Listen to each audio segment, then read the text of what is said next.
আসসালামু আলাইকুম। সবাই কেমন আছেন? আলহামদুলিল্লাহ আমরা ভালো আছি। তো আজকে আমি আপনাদের সাথে শেয়ার করব ৬ কেজি চাল দিয়ে খাসির মাংসের বিরিয়ানি রেসিপি। ঈদে আমাদের কিন্তু প্রত্যেকেরই বাসাতে কম বেশি ফ্যামিলি প্রোগ্রাম হয়ে থাকে। তো অনেক সময় দেখা যায় কি বাসাতেই ৪০-৫০ জন মানুষের আয়োজন করা লাগে। তো ১ কেজি রান্না করলে বিরিয়ানি মোটামুটি ৮ জন ভালোভাবেই খেতে পারে। আর তাহলে ৬ কেজি রান্না করলে খেতে পারবে ৬টা ৪৮ মানে প্রায় ৫০ জন খেতে পারবে। যাই হোক, এই তো আমরা রান্নার প্রসেসে চলে এসেছি। তো বিরিয়ানি রান্না করার জন্য প্রথমেই আমি বেরেস্তা করে নিয়েছি। বিরিয়ানিতে কিন্তু কাঁচা পেঁয়াজ ব্যবহার না করে পেঁয়াজের বেরেস্তা ব্যবহার করলে অনেক স্বাদ হয় আর অনেক সুন্দর একটা ফ্লেভার আসে। এরপরে হচ্ছে আমি আরেকটা কড়াইতে তেল গরম করে তার মধ্যে গরম মশলা দিয়ে দিয়েছি। অ্যান্ড গরম মশলাটা একটু ভেজে নিয়ে তারপরে এর মধ্যে বাটা মশলাগুলো দিয়ে দিয়েছি একে একে পেঁয়াজ, রসুন, আদা, জিরা। তো সব মশলাই আমি আমার প্রয়োজন মতো দিয়ে নিয়েছি। তো রান্নাতে হচ্ছে মশলাটা আমার মনে হয় অনেকে বেশি খায়, অনেকে কম খায়। কতটুকু দেবেন এটা আপনাদের উপর নির্ভর করে। বেশি মশলা খেলে একটু বেশি আর কম খেলে একটু কম। তো মশলাগুলো আমি ভালোভাবে কষিয়ে নিয়েছি। দেন এরপরে এর মধ্যে দিয়ে দিয়েছি লবণ দিয়ে এরপরে এর মধ্যে আমি দিয়ে দিয়েছি বাদাম বাটা। তো আমি কিন্তু এখানে চীনা বাদাম বাটাটাই ব্যবহার করেছি। তো আমি এখানে যে পরিমাপে মশলাটা ব্যবহার করেছি সেই পরিমাপটা আপনাদের একটু বলে দিচ্ছি। সেটা হচ্ছে আমি পেঁয়াজ ব্যবহার করেছি ১ কেজি। ১ কেজি পেঁয়াজ কেটে নিয়েছি, এরপর এটা বেরেস্তা করে নিয়েছি। রসুন ব্যবহার করেছি ২০০ গ্রাম, আদা ২৫০ গ্রাম, জিরা ৫০ গ্রাম মতো ব্যবহার করেছি। তো এরপরে ভালোভাবে কষিয়ে এর মধ্যে আমি দিয়ে দিয়েছি খাসির মাংস, কেটে ধুয়ে রাখা খাসির মাংস।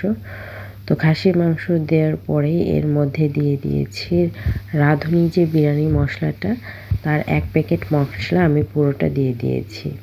আর দিয়েছি ৮০০ গ্রামের মতো দুধ আর ১০০ গ্রামের মতো তেঁতুলের চাটনি আর ৫-৬টা টমেটো ফালি করে দিয়েছি।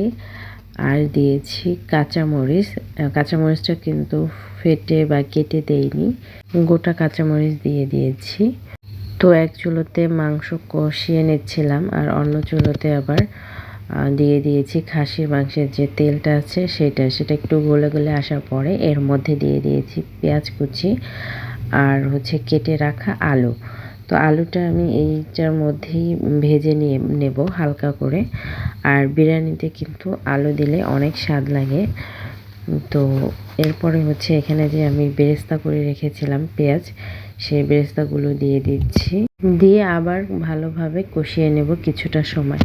তো এখানে কিন্তু আমি সবগুলো বেরেস্তা দেইনি, কিছুটা রেখে দিয়েছি। তো এক চুলায় মাংস কষাতে রেখে আমি কিন্তু অন্য চুলাতে আবার পোলাওর জন্য পানি গরম দিয়ে দিয়েছিলাম। এইদিকে কিন্তু আমার মাংস কষানো একদম ডান। আর অন্যদিকে যে পোলাওয়ের চাল দেওয়ার জন্য যে পানিটা দিয়ে দিয়েছিলাম গরম হওয়ার জন্য, সেটা কিন্তু গরম হয়ে গেছে, বলক এসে গেছে। এরপরে আমি এর মধ্যে গরম পানির মধ্যে চালটা দিয়ে দিচ্ছি। তো আমি যেহেতু এখানে ৬ কেজি চাল নিয়েছি, একদম সিম্পল মাপ, ৬ কেজি চালের জন্য ১২ কেজি পানি। তো পানি হচ্ছে আমি কিছুটা কমিয়ে নিচ্ছি, নেওয়ার পরে এর মধ্যে দুধ দিয়ে দিচ্ছি। যেহেতু দুধ দেব সেটাতে যেন কাভার করে, এজন্য দুধ দিয়ে পানিটা একটু কমিয়ে নিয়েছি। যেই পরিমাণ দুধ দিয়েছি সেই পরিমাণ পানি আমি কমিয়ে নিয়েছি। এরপরে এর মধ্যে আরও ১ প্যাকেট রাঁধুনি বিরিয়ানি মশলা ব্যবহার করেছি। এরপর একটু নেড়ে দিয়ে তারপরে কষিয়ে রাখা মাংসগুলো দিয়ে দিচ্ছি। মাংসগুলো সব একসাথে ঢেলে দিয়ে আবার কিছুটা নেড়ে চেড়ে দেব। নেড়ে চেড়ে দিয়ে ভালোভাবে সম্পূর্ণভাবে মিশিয়ে নিতে হবে।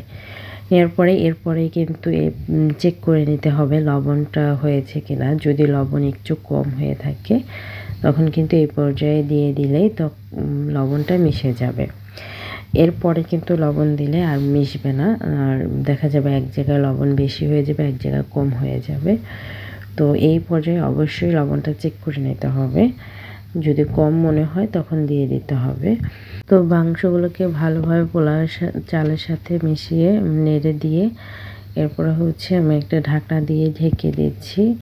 তো যখন এইরকম বলক চলে আসবে পানিতে পোলাওয়ের চালে, তখন এর মধ্যে দিয়ে দিচ্ছি আলু বোখারা। আলু বোখারাটা আরেকটু পরে দিলেও সমস্যা নেই, তো যাই হোক আমি এখনই দিয়ে দিচ্ছি আলু বোখারাটা দিয়ে এরপরে এর মধ্যে দিয়ে দেব বেরেস্তা, যে বাঁচিয়ে রেখেছিলাম যে বেরেস্তাগুলো, সেই বেরেস্তাগুলো এখন দিয়ে দেব। দিয়ে ভালোভাবে একটু নেড়ে চেড়ে দেব, নেড়ে চেড়ে মিশিয়ে নিয়ে ঢাকনা দিয়ে ঢেকে দেব, দমে রেখে দেব একদম 20 মিনিটের মতো। তো ভিডিওর এই পর্যায়ে আপনাদের ছোট্ট একটি রিকোয়েস্ট করছি, আমার এই ভিডিওতে থেকে আপনি যদি সামান্য পরিমাণ একটু হলেও উপকৃত হন, তো প্লিজ আমার ভিডিওতে একটি লাইক দিয়ে দেবেন অ্যান্ড চ্যানেলটি সাবস্ক্রাইব করে নেবেন।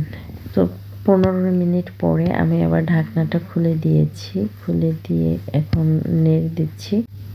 তো আমার বিরিয়ানি কিন্তু প্রায় 98% হয়ে গিয়েছে, আর 2% বাকি আছে। আর এই পর্যায়ে আমি দিয়ে দেব আগে থেকে ভেজে রাখা আলুগুলো দিয়ে ভালোভাবে মিশিয়ে 5 মিনিটের মতো দমে রেখে দেব চুলার উপরেই। আর 5 মিনিট পরেই কিন্তু নামিয়ে নিতে হবে, তবে ঢাকনাটা খোলা যাবে না।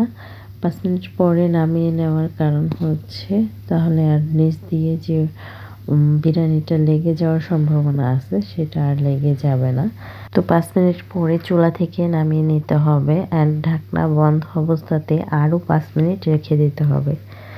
আর এই তো বিরিয়ানি রান্নার সম্পূর্ণ প্রসেসিং কিন্তু এখানেই শেষ। অ্যান্ড আমার বিরিয়ানিটা কিন্তু একদম পারফেক্ট হয়েছে। তো এরপরে হচ্ছে আমি বেড়ে নিচ্ছি।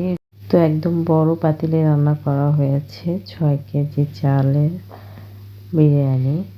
এখন হচ্ছে মাঝারি সাইজের 2টা পাতিলে বেড়ে নিচ্ছি। আর আজকে এই পর্যন্তই শেষ। সবাই অনেক ভালো থাকবেন, সুস্থ থাকবেন, আমাদের জন্য দোয়া করবেন। সবাইকে ঈদের শুভেচ্ছা। আসসালামু আলাইকুম, আল্লাহ হাফিজ।